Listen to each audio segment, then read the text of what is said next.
and his administration have gone on continuous rants, had meltdowns and made public declarations against India. India has maintained a very dignified stand through all of this.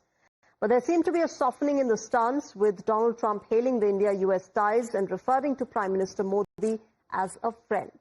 But Trump's aide, Peter Navarro, the man behind the sanctions on India, remains defiant. Hours after Trump's overtures, Peter Navarro again launched a scathing attack, accusing India of unfair trade practices and profiting from the war in Ukraine by purchasing discounted Russian oil. First, it was his bizarre claim that Brahmins were profiteering. Now, yet again, he repeated that very claim. But here's the twist.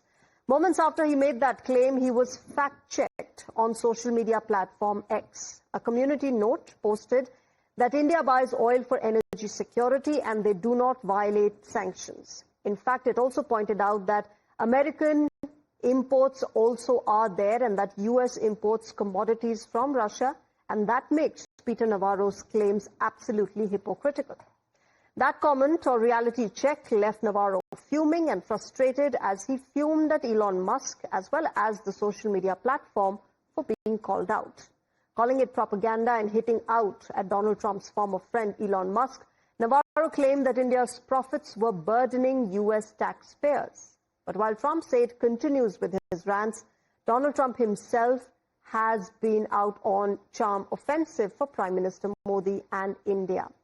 Remember, shortly after saying that India has been lost to the deepest, darkest China, Donald Trump spoke about the special ties with India. I always will. I'll always be friends with Modi. He's great. Prime Minister, he's great. I'll always be friends, but I just don't like what he's doing at this particular moment. But India and the United States have a special relationship. There's nothing to worry about. We just have moments on occasion. I think Prime Minister Modi obviously attaches enormous importance to our partnership with the United States. And where President Trump is concerned, he's always had a very good personal equation with President Trump. But the point is, look, we are engaged, we remain engaged with the United States, and at this time, I can't say more than that. देश की foreign policy को एक नया स्वरूप दिया है, जिसमें national interest, हमारे नागरिकों का हित, हमारे किसानों का हित, मिडिल क्लास फैमिलीज को उनको सेफगार्ड करने का ध्यान में रख के एक ओवरऑल एक ऐसी कॉम्प्रिहेंसिव पॉलिसी फ्रेमवर्क प्रधानमंत्री जी ने इन 11 वर्षों में रखा है, जो हमने 50-60 वर्षों में कभी नहीं देखा था. उसके कारण विश्व भर में भारत के प्रति एक नया ट्रस्ट है, और यूएस बहुत बड़ी डेमोक्रेसी है, भारत विश्व की मदर ऑफ डेमोक्रेसी है. इन दोनों डेमोक्रेसीज के बीच में अच्छा रिलेशन रहना स्वाभाविक ही है. The domestic politics, viewers, over the US-India ties continue. While there are indications that negotiations are back on the table, the opposition claimed that it was nothing beyond rhetoric. सवाल Trump और मोदी के रिश्ते का नहीं है. सवाल है अमेरिका और भारत के रिश्ते और उसमें भारत के हितों का. 50% का जो टैरिफ है, वो जो कभी नहीं लगा था, वो भारत के 140 करोड़ भारतवासियों के हितों के खिलाफ है. हमारा जो व्यापार, खास तौर से टेक्सटाइल, सी फूड और बहुत से थे, वो सीधे प्रभावित हुए. तो मैं सिर्फ इतना कहूंगा, दोनों के रिश्ते में क्या गर्म ठंडा होता है, ये वो दोनों तय करें. पर भारत के हित सर्वोच्च है, वो देखे जाने चाहिए. ये टैरिफ समाप्त होना चाहिए. All right, let me welcome my guests this evening on the show. I'm joined by Jeffrey Gunter, former U.S. Ambassador, Tara Katha, Director, Clause, as well as Sarah Spector, attorney and Democrat analyst. Good evening and namaskar to all of you. Ambassador Gunter, can I first begin by asking you, has the message not reached Peter Navarro that his boss, Donald Trump, has extended an olive branch to India? Well, I don't think the discussion has been any different for the last 2 months. In fact, on your fantastic show, I've been on continually saying that someday we're going to see the Trump-Modi together on a stage as 100,000 cheering constituents from America, and the same in India. So this is just negotiations between family members. We cannot escape. America and India cannot run away from, which you so smartly pointed out on your broadcast, the shared values, the shared love of democracy, and the shared underpinnings. So you can have a date with China, but my question is what happened to those brave India soldiers at your contested border? You can have a date with China and ask what are the millions who are currently in camps, the Uyghurs, because of their discrimination. We are true friends. We have fundamental Democrat values. And look at our vice president. Look at J.D. Vance's wife of great Indian origins. So it's all going to be okay. We're going to negotiate this. I think Navarro was correct. There's no doubt that India has very high tariffs that have to come down. But at the end of the day, it's political rhetoric. America loves India. India loves America. And President Trump has a wonderful relationship with Modi. They are friends, and they're just going to work it out. And it's going to be okay. I've been saying it for 2 months on your great show, and it's going to be all okay. Ambassador Ganta, in the same breath, can I then understand from you, talked about India, moving with China. In the same statement, can I then ask you what America is doing with Pakistan? You're rolling out the red carpet for their army chief, who likes to call himself Field Marshal now. Osama bin Laden was found in Pakistan. He's the guy who carried out the 9/11 attacks. What happened there? I would love to see peace between India and Pakistan in Kashmir. But no one understands this more than your people, more than Modi, that in order to have peace, you need to have discussion. You need to have communication. You need to work a deal. And in order to do that, you have to focus on the things that you have in common. Well, so exactly India's logic, Ambassador Gunter, when we talk with China, that's exactly our logic, that you need to have dialogue going on if you want peace at our borders. But Tarak Artha, can I understand from you how you see this? There's Donald Trump, of course, now extending that olive branch and saying that, look, I have a great relationship with Prime Minister Modi and it's all going to be fine. It's just a rough patch.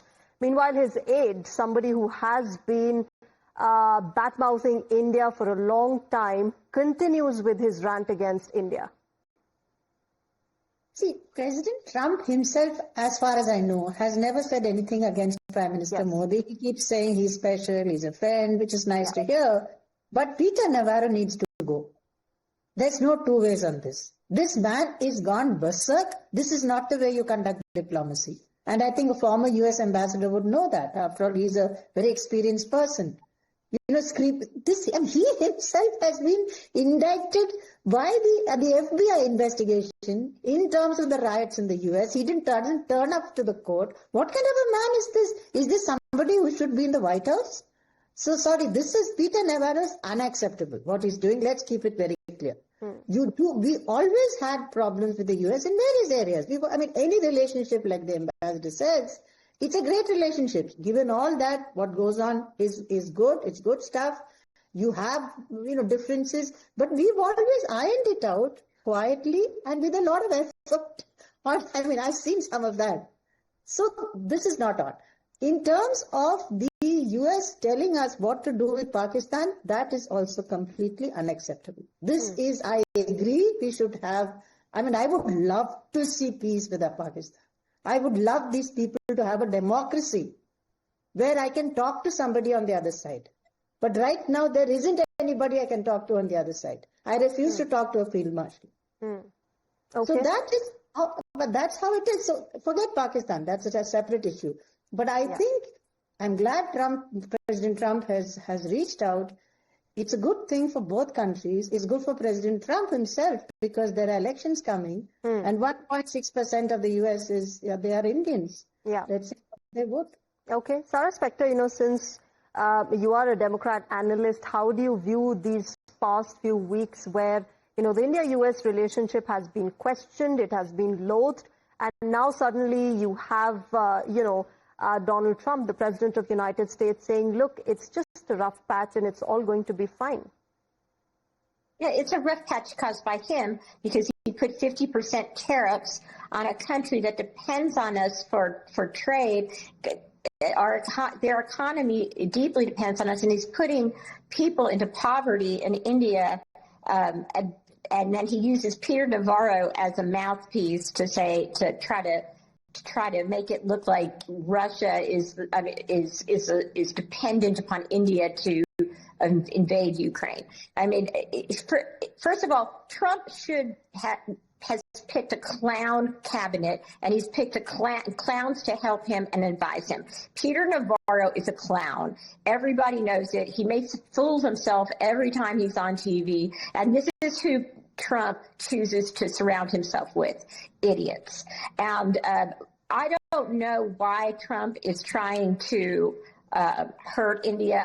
The New York Times reported that he was personally hurt that Modi did not nominate him for a Nobel Peace Prize. That sounds like Trump. But after that happened, Trump upped the tariffs from 25 to 50%. And it is insane. You are a thriving democracy in the middle of a lot of chaos out in that part of the world. And for him to basically be playing around with it with tariffs, and he basically playing with the world order because he had an idea of tariffs when he was going to business school, and he's never. I mean, it doesn't make any sense, and I'm really upset that he's playing with a democracy that's basically helping us on the other side of the world. Okay. Ambassador Gunter, you've had your fair share of experience in how diplomatic paths are taken, how diplomatic dialogues are undertaken between two countries. Is this the way? You can play good cop, bad cop in making sure that your way is taken in the trade deal. But so far as India is concerned, there has been no impact of this entire strategy that the Trump administration wants to follow, that of, pressurizing publicly a country and bad-mouthing it so that in the trade negotiations you can have your way. That clearly hasn't happened. The reality is President Trump has been wildly successful, and Joe Biden has one foot in the door of a dementia asylum at the moment for our speaker, Sarah. That being said, there's really nothing that Peter Navarro said that was incorrect. If you look at statistically, India's had huge tariffs. I think they were number 2 in the world behind Egypt. So there's no doubt there. Also, I get it. You want to be opportunistic. You want to buy Russian oil cheap, and then you want to sell it on the market and take a couple bucks from the India people. I do not blame your great Prime Minister Modi for wanting to put India first. Absolutely, 100%. I think that's great. But this is a negotiation between family members. And we are founded and grounded in great democracy. And there is nothing wrong with putting America first, like President Trump does, so smartly, and negotiating deals. Think about it. There's peace in the Middle East among 4 people because of Abraham Accords. Armenia and Azerbaijan, there's peace. Rwanda, there's peace. So a lot more than Joe Biden did on the beach at Delaware. A lot of what Joe Biden did has also been undone as far as the India relationship is concerned. Ambassador Gunter, I'm going to come to the double standards of America, the West, the European countries as far as Russian oil, Russian energy purchase is concerned. But on your point of Peter Navarro not being incorrect over his points, he's been extremely and hugely racist and stereotypical when he's talked about the tariffs that India imposes, calling them Maharaja tariffs. And then he goes on to say that Brahmins are profiteering from the purchase of Russian oil. Unfortunately for Peter Navarro, he's just living in his own childhood right now. The world has moved on. These terminologies have gone. These perceptions have gone. But he's choosing to live in that era where you could look down upon India as a white man and tell them what to do. But Tarak Artha, coming on to you, as far as, this entire Russian oil purchase is concerned, you heard Ambassador Gunter saying that, look, India is profiteering and Prime Minister Modi is putting India first. But what about America first? And what Donald Trump is doing is just for his own country. I think the profiteering is it's laughable. I think the major U.S. oil giants have minted money after the Ukraine war. Within 2 years, I don't have the figures, unfortunately, but it's in billions.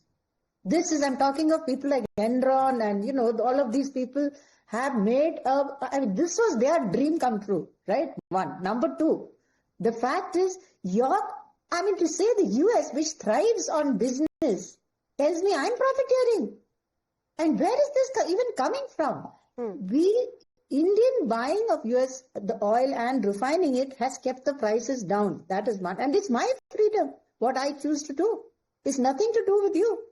So, this is pathetic. And I heard the latest, I'm not sure how far this is true, but I believe the US oil giants are going back into Russia. Yeah. They're going into the Sakhalin oil fields. That's what we heard recently. And that is while peace negotiations are going on. And you're telling me we're profiteering. But then I can still respect the fact, I hope the India-US relationship does well, because in my previous avatar in the National Security Council, we have worked very hard on this relationship. And it's been a lot of give and take on both sides. Yeah, and this is a relationship issue. Which is what the dominant sentiment is. But Sarah Spector, before I wrap up, a quick view on how you see this moving forward, because, you have Donald Trump saying that, look, it's just a rough patch and this is going to be fine. But clearly his aides, his coterie, the people around him haven't understood it so far. Right. I think Trump is being embarrassed by the world right now because everybody's not capitulating to his tariff strategy. And right now in America, the jobs report has been horrible. Inflation is going up. Even Wall Street Journal, a very conservative paper, is forecasting more economic gloom for our country. And he needs to back off on the tariffs. If he doesn't back off on the tariffs, it's going to cause India a lot of harm and destabilize India. We do not want to destabilize India. We do not want to make them lose jobs and become unstable economically. They help us and they protect us in their area, and they're surrounded by a lot of people who do not support democracy. We need to support our ally, and we need to come down from the 50% tariff that's going to strangle India's economy. Okay. I'll leave it there. Let's see how this entire relationship unfolds. So far as we know, the U.S. president has, extended that olive branch. Let's wait for his close people, his coterie, to also understand that, there has to be dignity, there has to be respect. You can't always be bad-mouthing countries to have your way around. Thank you very much, Ambassador Jeffrey Gunter, Tara Karta, as well as Sarah Spector, to you for joining us this evening.